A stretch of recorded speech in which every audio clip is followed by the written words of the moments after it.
екен? Тыныс белгілері? Тыныс белгілері деген не? Қане, кітаптан көрсетейін. Міне таптым.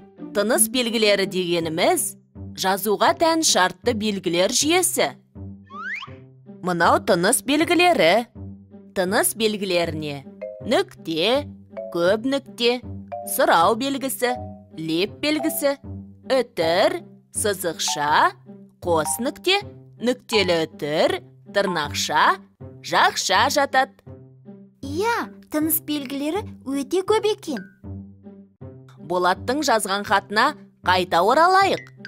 Қай жерге қандай тыныс белгісі қажет, соларды қойып шығайық. Қазір бізге тек қана нүкте, үтір, сонымен қатар сұрау белгісі және леп белгісі қажет. Адамның көңіл күйін, сезімін білдіретін сөйлемді лепті сөйлем дейді. Олар көтеріңкі дауыспен айтылады. Мысалы, сәлем, алан. Бұл лепті сөйлем. Лепті сөйлемнен соң леп белгісі қойылады. Келесі сөйлемді талдайық. Жауап алу мақсатымен айтылған сөйлемді сұраулы сөйлем дейміз. Сұраулы сөйлемдердің соңында сұрақ белгісі қойылады. Мысалы, қалың қалай, не істеп жатырсың деген сөйлемдер сұраулы сөйлемдер. Келесі сөйлемге келсек, егер сөйлем бір нәрсені хабарлап тұрса, бұл хабарлы сөйлем болады. Мысалы, біз кеше мұражайға бардық деген хабарлы сөйлем болады. Соңына нүкте қоямыз.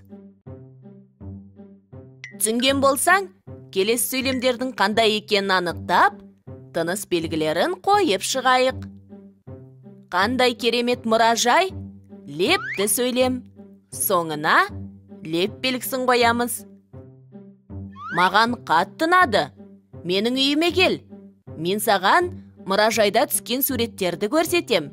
Кездескенше күн жақсы болсын деген сөйлемдер хабарлы сөйлем болады. Соңына нүкте қойылады. Қара, Дана, бірінші сөйлемге қайта оралайық. Сәлем деген сөзден кейін үтір қойылады. Өйткені алан деген қаратпа сөз. Яғни, сенің назарыңды аудару үшін қолданылатын сөздерді қаратпа сөз деп атайды. Ол үтірмен ажыратылады. Тиісті тыныс белгілерін қойып шықтық. Сонымен бірге есте сақтап ал. Сөйлемнің бірінші сөзі әр қашанда бас әріптен басталады. Сәлем, алан. Қалың қалай, не істеп жатырсың? Біз кеше мұражайға бардық. Қандай керемет мұражай? Маған қатты ұнады. Маған қонаққа кел. Мен саған мұражайда түскен суреттерді көрсетем. Кездескенше күн жақсы болсын. Болады. Иә, тыныс белгілері өте маңызды екен ғой. Тыныс белгісін дұрыс қоймасаң, айтылған ойды да түсінбейді екенсің. Дұрыс айтасың. Мен енді Болатқа жауап жазайын.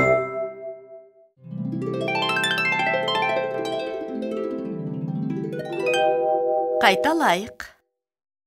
Тыныс белгілері. Тыныс белгілері дегеніміз жазуға тән шартты белгілер жүйесі. Тыныс белгілеріне нүкте, көп нүкте, сұрау белгісі, леп белгісі, үтір, сызықша, қос нүкте, нүктелі үтір, тырнақша, жақша жатады. Жауап алу мақсатымен айтылған сөйлемді сұраулы сөйлем дейді. Сұраулы сөйлемдердің соңына сұрақ белгісі қойылады. Мысалы, не істеп жатырсың? Адамның көңіл күйін, сезімін білдіретін сөйлемді лепті сөйлем дейді. Олар көтеріңкі дауыспен айтылады. Лепті сөйлемнен соң леп белгісі қойылады. Мысалы, сәлем, Дана. Егер сөйлем бір нәрсені хабарлап тұрса, Бұл хабарлы сөйлем болады. Соңына нүкте қойылады. Мысалы, біз кеше мұражайға бардық. Сөйлегенде біреудің назарын аудару үшін қолданылатын сөздерді қаратпа сөз деп атайды. Олар үтірмен ажыратылады. Мысалы, Дана, қалың қалай?